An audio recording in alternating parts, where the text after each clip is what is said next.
Madame et Messieurs les présidents des institutions de la République, Monsieur le ministre d'État, ministre de l'Administration territoriale, de la décentralisation et du développement des territoires, Messieurs les anciens premiers ministres et anciens présidents de l'Assemblée nationale, Monsieur le ministre des Droits de l'Homme, de la formation à la citoyenneté et des relations avec les institutions de la République, porte-parole du gouvernement, Mesdames et Messieurs les membres du gouvernement, Mesdames et Messieurs les membres du corps diplomatique et représentants des institutions internationales, Mesdames et Messieurs les membres du bureau et de la conférence des présidents de l'Assemblée nationale, honorables députés et chers collègues, Mesdames et Messieurs les responsables des universités,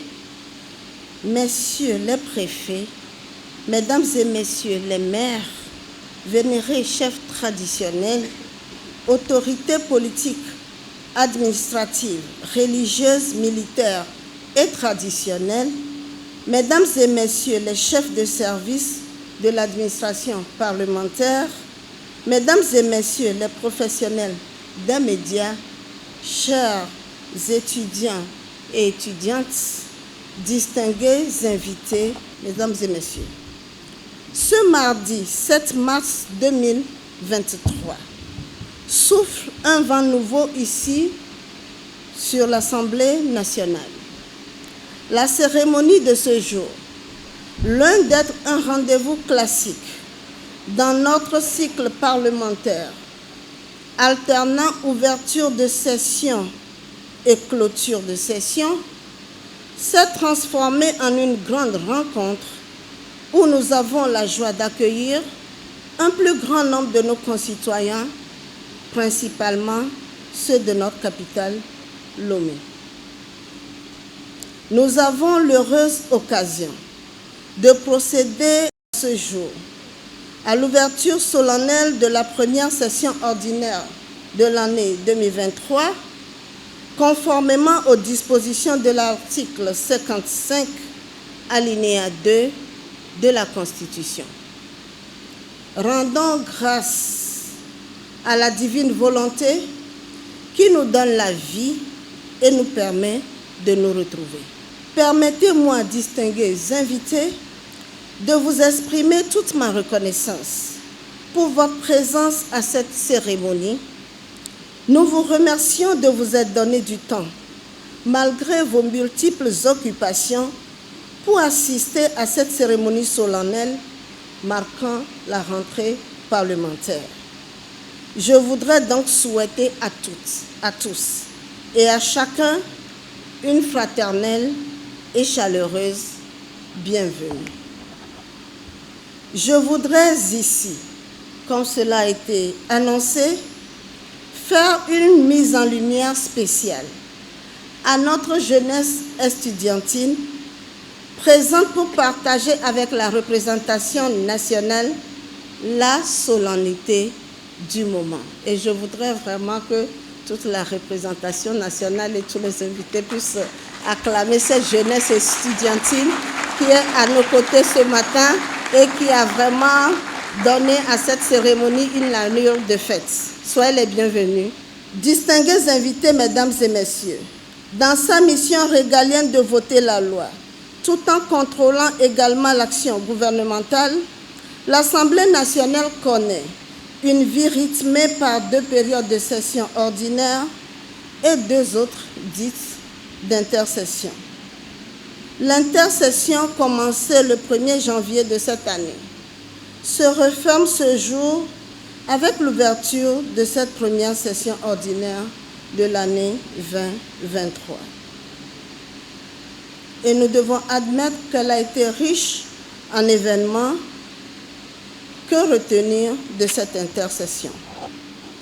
Il nous plaît de rappeler donc que sous le haut patronage du président de la République, Son Excellence M. Faure Essozimna Gnassingbé, l'Assemblée nationale a accueilli les 19 et 20 janvier 2023 une conférence parlementaire de haut niveau sur la lutte contre le terrorisme et la prévention de l'extrémisme violent et l'engagement des jeunes en Afrique. Cette rencontre, qui a connu une participation de haut niveau des représentants de l'Union interparlementaire UIP, de l'Union parlementaire africaine UPA et du Bureau des Nations unies de lutte contre le terrorisme, s'inscrit dans la longue tradition de recherche de la paix et de maintien de la sécurité de notre pays, tant au plan national que continental. En effet, la préservation de la sécurité et de la paix, gage d'un développement durable de nos nations, a été au cœur des préoccupations des participants. Parmi les multiples recommandations issues des assises, nous devons insister sur la nécessité de mieux communiquer sur le phénomène du terrorisme et de l'extrémisme violent en y associant toutes les forces vives de notre société. Cette lutte est une question existentielle de nos nations et notre cohésion ne saurait être sauvegardée sans des efforts citoyens à la mesure du contexte sécuritaire qui la menace. Je voudrais ici exprimer au Président de la République, Son Excellence M. Faure Zimna Gnassingbé, notre reconnaissance pour son engagement en faveur de la préservation de la paix et de la sécurité dans notre pays, de même que dans la sous-région. À l'heure du bilan de cette intercession particulièrement intense, il nous faut également évoquer la session extraordinaire ouverte le mardi 21 février 2023, marquée par une communication du gouvernement relative à la gestion du fonds de riposte et de solidarité contre la COVID-19, gestion 2020. Elle s'est achevée le mardi 28 février 2023 avec l'adoption du projet de loi portant interdiction de la mise au point, de la fabrication, du stockage et de l'emploi des armes chimiques et sur leur destruction.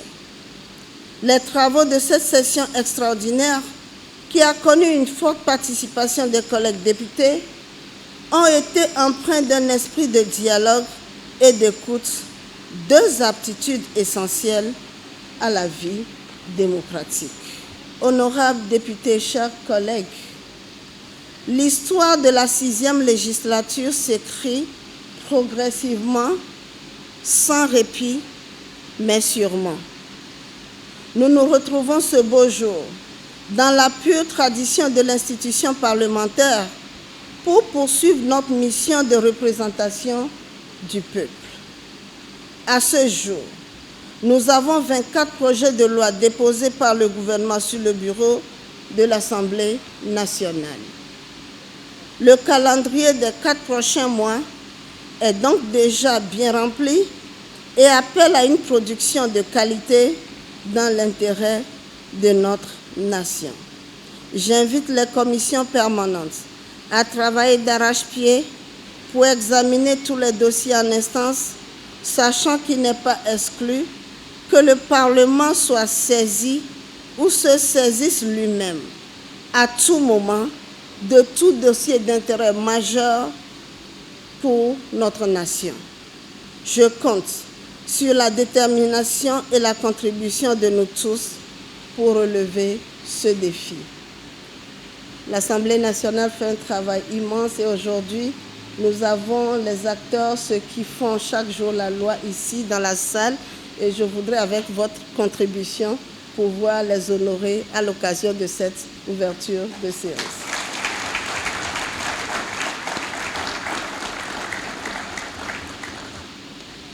L'étude et l'examen des projets de loi, tant en commission qu'en plénière, nécessitent une implication active des membres du gouvernement. C'est le lieu de souligner la parfaite collaboration qui existe entre la représentation nationale et l'ensemble de l'équipe gouvernementale.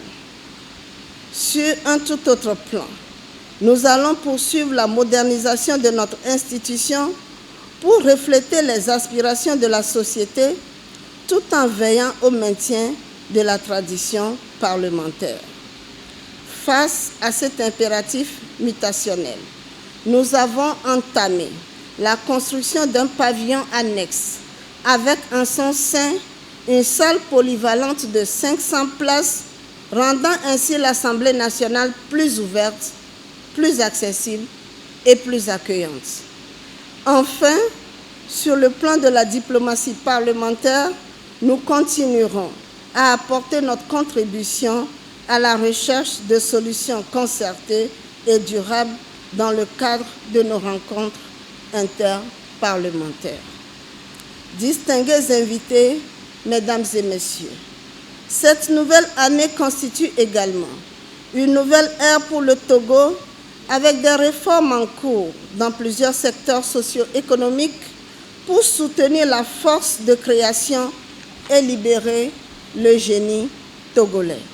Dans sa quête de contribution au mieux-être des populations, la représentation nationale s'est intéressée au cours des années passées à la problématique de l'éducation de qualité pour notre jeunesse, à la promotion de la consommation locale ou à la valorisation de nos collectivités territoriales. Aujourd'hui, nous faisons le choix de nous intéresser à la question de la transformation structurelle de notre agriculture, thème qui est en cours en ce moment dans notre pays.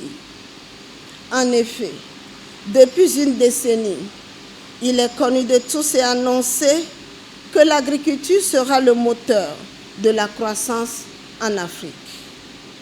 Au Togo, des initiatives ont été prises pour viabiliser le secteur et accompagner substantiellement les producteurs. Dans la dynamique de booster davantage la production agricole, le président de la République, son Excellence M. Faure Sozimna Gnassingbé, a lancé un nouveau mécanisme de dialogue direct et étroit avec les principaux acteurs agricoles. L'objectif est triple, à savoir évoquer les potentialités agricoles particulières de chaque région, réduire la pénibilité de la production agricole et promouvoir la transformation agroalimentaire. Sur ce point, l'avenir de l'agriculture et l'agriculture de l'avenir ne forment qu'un seul et même enjeu avec pour finalité de garantir notre sécurité alimentaire tout en contribuant à l'amélioration des revenus des acteurs de la chaîne de production et de transformation. Face à la peur économique ou civilisationnelle, cette voie togolaise du progrès convient d'être explorée et exploitée tout particulièrement par notre jeunesse. Cela aussi passe par l'implication directe d'une meilleure école, d'une meilleure université et d'une meilleure recherche. En votre nom à tous, nous voulons exprimer toute la reconnaissance de l'Assemblée nationale au président de la République pour cette nouvelle vision dans le secteur de l'agriculture et qui va ouvrir de nouveaux chantiers de développement et de prospérité par la création d'emplois pour tous.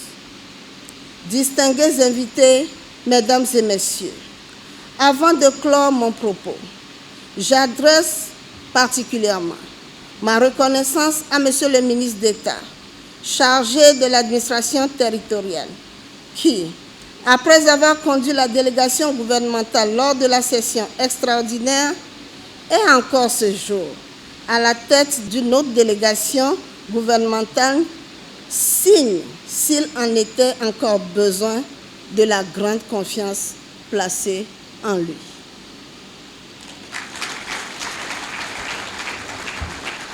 Veuillez transmettre, Monsieur le ministre d'État, notre admiration au président de la République, garant de la continuité de l'État et du fonctionnement régulier des institutions de la République. Je tiens à témoigner également la gratitude des élus du peuple à l'ensemble du corps diplomatique des organisations et institutions internationales accréditées dans notre pays qui a fait toujours montre d'une très grande solidarité et d'une grande proximité avec le gouvernement, de même qu'avec les institutions de la République, dont l'Assemblée nationale. Merci.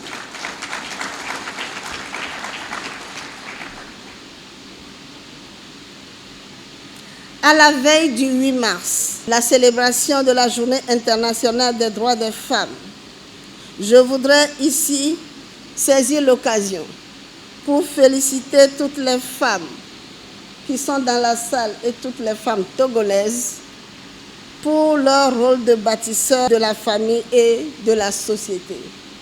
Félicitations à toutes les dames.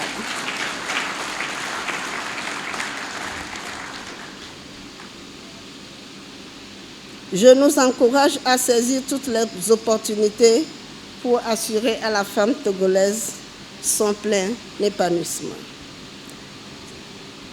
Ayant encore renouvelé toutes mes admirations et tous mes remerciements à tous ceux qui ont fait le déplacement de ce jour, et en nous souhaitant à tous, chers collègues députés, une fructueuse rentrée parlementaire sous la bénédiction et la protection du Très-Haut, je déclare ouverte la première session ordinaire de l'année 2023.